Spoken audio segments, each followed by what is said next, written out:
میرے شوہر غریب آدمی ہیں جبکہ میں کھاتے پیتے گھرانے سے تعلق رکھتی ہوں۔ میرے شوہر نے میرے والدین سے 4 لاکھ روپے قرض لے رکھا ہے۔ وقت گزرتا جا رہا ہے لیکن وہ اتار نہیں پا رہے۔ ان کی جو کمائی ہے وہ گھر کے اخراجات میں چلی جاتی ہے۔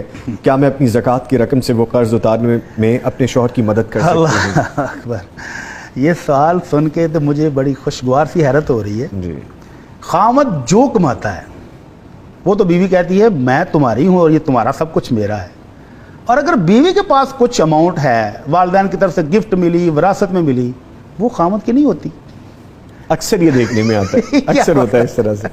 یعنی میاں بیوی گھر شیئر کر رہے ہیں، اپنی زندگیوں کو ایک دوسرے کے ساتھ شیئر کر رہے ہیں، اور خامد لاکھوں کروڑوں کمائے یا چند 100 کمائے لا کر بیوی کو کہتا لو جی یہ ہے، اور بیوی کے پاس کچھ بھی آ جائے وہ کیوں نہیں یہ حوصلہ پاتی؟ اچھا بڑی صاحب، یہاں پہ کہنا پڑتا ہے کہ یہ وہی والی سوچ ہے، جو تمہارا ہے وہ میرا ہے اور جو میرا ہے وہ بھی میرا ہے، تو یہ تو وہ والی بات ہے نا۔ بلکہ بچے بھی شکوہ کرتے ہیں کہ جو مہمان دے کر گئے تھے وہ بھی ماما نے لے لیا، وہ بھی لے گیا۔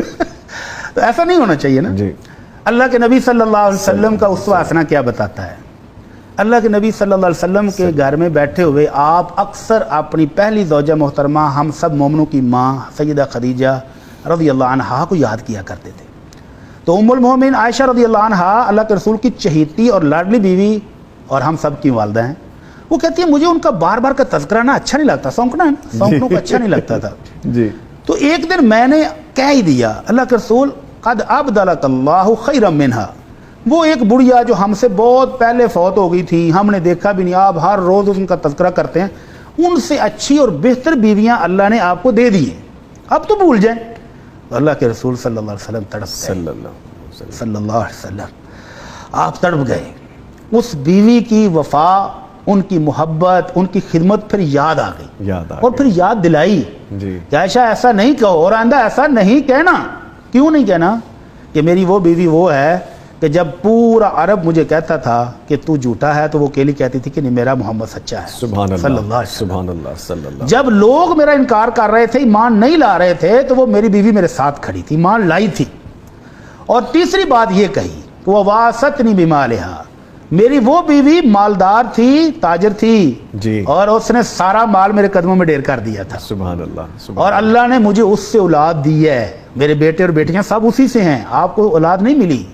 تو ان خوبیوں کی بدولت میں سمجھتا ہوں کہ تم نہیں ان سے بہتر ہو سکتی۔ اور اماں جی عائشہ کہتی ہیں کہ 1 مہینہ اللہ کے نبی میرے ساتھ اس وجہ سے ناراض رہے، اللہ اکبر، رضی اللہ عنہن۔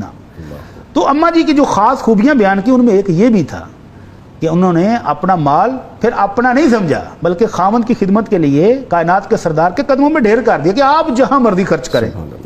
تو یہ بیوی اللہ کے رسول کو ساری زندگی بھولی نہیں ہے، بلکہ مجھے یاد آ گیا، اللہ کے نبی گھر میں بیٹھے بڑے خوشگوار موڈ میں، باہر دستک ہوئی، تو اللہ کے نبی نے دستک کے سٹائل سے سمجھ لیا کہ یہ میری سالی، میری خدیجہ کی بہن آئی ہے، اور آپ بھاگے اس کے استقبال کے لیے۔ تو ہم عائشہ کہتے ہیں ہم حیران ہو گئے کہ یہ کون آیا ہے؟ تو اللہ کے رسول کہتے ہیں اللہم حالا، یہ تو میری خدیجہ کی بہن آ گئی ہے، رضی اللہ عنہن۔ تو یہ محبتیں، یہ وفا پھر یاد رہتی ہے۔ تو اس بہن کو چاہیے کہ 4 لاکھ کون سی اماؤنٹ ہے، جب وہ کہہ رہی ہیں کہ میرے والدین بہت مالدار ہیں، اور زکوٰۃ کا ذکر کر رہی ہیں وہ سوال میں، اپنے مال کی زکوٰۃ سے دینا چاہ رہی ہیں، ہاں جی، تو وہ مال خامند کو دیں، بزنس کرے، وہ عزت سے کمائے، قرضے بھی اتارے، تمہیں بھی کھلائے پلائے، تو محبت بھی بڑھے گی، اور یہ دینی جائز ہے۔ زکوٰۃ وہ اپنے خامند کو دے بھی سکتی ہیں۔ اللہ کے رسول صلی اللہ علیہ وسلم کی صحابیہ زینب رضی اللہ عنہا آئیں، اللہ کے رسول آپ نے آج زکوٰۃ اور صدقہ دینے کا حکم دیا تھا، تو میرا خامند عبداللہ ابن مسعود رضی اللہ عنہ کہہ رہا ہے کہ گھر میں کچھ یتیم بچے ہم پال رہے ہیں، اور میں بھی غریب آدمی ہوں، میری اتنی آمدنی نہیں ہے، تو تم وہ زکوٰۃ مجھے ہی دے دو، میں زیادہ حق رکھتا ہوں۔ تو اللہ کے نبی نے فرمایا ہاں صدق ابن مسعود، عبداللہ بن مسعود نے صحیح اور سچ کہا ہے کہ تمہاری زکوٰۃ گھر میں پلنے والے یتیم بچوں اور تمہارا خامد زیادہ حق رکھتا ہے۔ تو اس بہن کو زکوٰۃ باہر دینے کی بجائے، بلکہ میں تو یہ کہہ رہا ہوں کہ اصل مال بھی دیں، جو ان کے پاس موجود ہے وہ خامد کی خدمت میں پیش کریں، ان سے وہ بزنس کرے، اور عزت کے ساتھ دونوں جئیں گے، تو یہ بہت بہتر ہے۔